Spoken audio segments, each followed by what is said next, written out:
आज की इस वीडियो में हम बात करने वाले हैं बैंगन के पौधे के बारे में। सर्दियों के मौसम में बैंगन के पौधे पर ज़्यादा से ज़्यादा फल और फूल कैसे पाएँ। यदि बैंगन के पौधे पर फल आते तो हैं पर वह रुक नहीं पाते हैं, तो आप इस वीडियो को बिना स्किप किए पूरा ज़रूर देखना, क्योंकि आज की इस वीडियो में हम बात करने वाले हैं आपके साथ ऐसे फर्टिलाइज़र के बारे में जिससे आपका भी बैंगन का पौधा फलों और फूलों से भरा रहेगा। तो नमस्कार दोस्तों, स्वागत है आप सभी का हमारे यूट्यूब चैनल पर। तो चलिए दोस्तों, वीडियो को शुरू करते हैं, जान लेते हैं सभी चीज़ों के बारे में। बैंगन के पौधे के लिए कौन सा खाद और कौन सा फर्टिलाइज़र बनाना है जिससे बैंगन का पौधा फलों और फूलों से भरा रहे। तो जैसा कि दोस्तों और आप सामने देख पा रहे होंगे, हमारे इस बैंगन के पौधे पर काफ़ी ढेर सारे फल आए हुए हैं। यदि दोस्तों इसी प्रकार से इस बैंगन के पौधे पर फल आते रहे तो शायद फलों की अनगिनत संख्या हो जाएगी और हमें कभी भी बाज़ार से बैंगन खरीदने की ज़रूरत भी नहीं पड़ेगी। तो जैसा कि आप सामने देख पा रहे हैं, हमारे इस बैंगन के पौधे पर एक ही जगह 2 से 3 फल आए हुए हैं। तो चलिए दोस्तों, अब हम बात कर लेते हैं बैंगन के पौधे की केयर के बारे में। सर्दियों के मौसम में बैंगन के पौधे की केयर किस प्रकार से करनी चाहिए जिससे बैंगन का पौधा फलों और फूलों से भरा रहे। तो सबसे पहले दोस्तों, आप अपने बैंगन के पौधे की 10 से 15 दिन के बाद गुड़ाई ज़रूर कर देनी चाहिए। गुड़ाई करने से होता क्या है कि जो आपके बैंगन के पौधे की रूट्स हैं वह चारों तरफ फैलने लगती हैं और आपका बैंगन का पौधा धीरे धीरे करके ग्रो करने लगता है।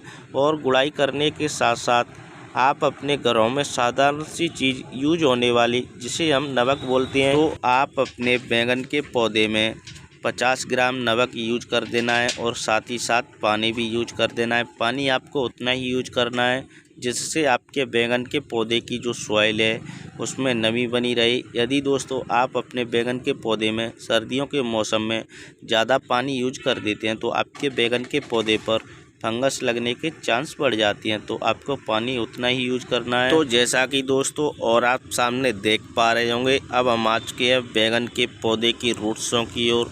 तो चलिए जल्दी से मैं इस बैंगन के पौधे की गुड़ाई करना शुरू कर देता हूं। तो जैसा कि आप सामने देख सकते हैं, मैंने यहां पर इस बैंगन के पौधे की गुड़ाई करना शुरू कर दिया है।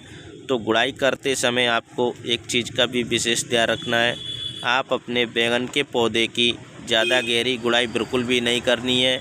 यदि आप अपने बैंगन के पौधे की ज़्यादा गहरी गुड़ाई कर देते हैं तो आपके बैंगन के पौधे की जो रूट्स हैं वह कट सकती हैं और आपका बैंगन का पौधा धीरे धीरे करके सूख सकता है। तो आपको ज़्यादा गहरी गुड़ाई बिल्कुल भी नहीं करनी है। और आपको दूसरी चीज़ का भी विशेष ध्यान रखना है, आप अपने बैंगन के पौधे की दूर दूर तक गुड़ाई कर देनी है और आप अपने बैंगन के पौधे की नज़दीकी गुड़ाई बिल्कुल भी नहीं करनी है। तो जैसा कि आप सामने देख पा रहे होंगे, मैंने यहाँ पर बैंगन के पौधे की गुड़ाई कर के रेडी कर दिया है और इस मिट्टी को भी हाथ की सहायता से तोड़ करके भी रेडी कर दिया है। तो चलिए दोस्तों, अब हम बात कर लेते हैं बैंगन के पौधे के फर्टिलाइज़र के बारे में। बैंगन के पौधे के लिए फर्टिलाइज़र किस प्रकार से बनाना है, तो जैसा कि आप सामने देख पा रहे होंगे, मैंने यहाँ पर एक बर्तन में 1 लीटर पानी लिया हुआ है और इस 1 लीटर पानी के साथ साथ जो चीज़ ली हुई है उसे भी मैं दिखा देता हूँ। तो जैसा कि आप सामने देख पा रहे होंगे, मैंने यहाँ पर 1 चम्मच नमक ली हुई है। तो चलिए दोस्तों, जल्दी से मैं इस 1 चम्मच नमक को इस 1 लीटर पानी में डाल करके भी तैयार कर देता हूं। तो जैसा कि आप सामने देख सकते हैं, मैंने यहां पर इस 1 चम्मच नमक को इस 1 लीटर पानी में डाल करके भी रेडी कर दिया है। और इसी के साथ साथ जो दूसरी चीज़ ली हुई है वो मैंने यहां पर चाय की पत्ती ली है। इस चाय की पत्ती को भी मैंने यहां पर 1 चम्मच ली हुई है। तो चलिए जल्दी से मैं इस चाय की पत्ती को भी इस 1 लीटर पानी में डाल करके भी तैयार कर देता हूँ। तो जैसा कि आप सामने देख सकते हैं, मैंने यहाँ पर इस चाय की पत्ती को इस 1 लीटर पानी में डाल करके भी रेडी कर दिया है। और इसी के साथ साथ जो तीसरी चीज़ ली हुई है उसे भी मैं बता देता हूं। तो मैंने यहां पर जो तीसरी चीज़ ली है वो मैंने यहां पर एक शैम्पू लिया हुआ है। तो चलिए जल्दी से मैं इस शैम्पू को हाथ की सहायता से कट करके इस 1 लीटर पानी में डाल करके भी तैयार कर देता हूं। तो जैसा कि आप सामने देख पा रहे होंगे, मैंने यहां पर इस शैम्पू को हाथ की सहायता से कट कर लिया है। तो चलिए जल्दी से मैं इस 1 लीटर पानी में इस शैम्पू को भी डाल करके भी तैयार कर देता हूं। तो जैसा कि आप सामने देख पा रहे होंगे, मैंने यहाँ पर इस शैम्पू को इस 1 लीटर पानी में डाल करके भी तैयार कर दिया है।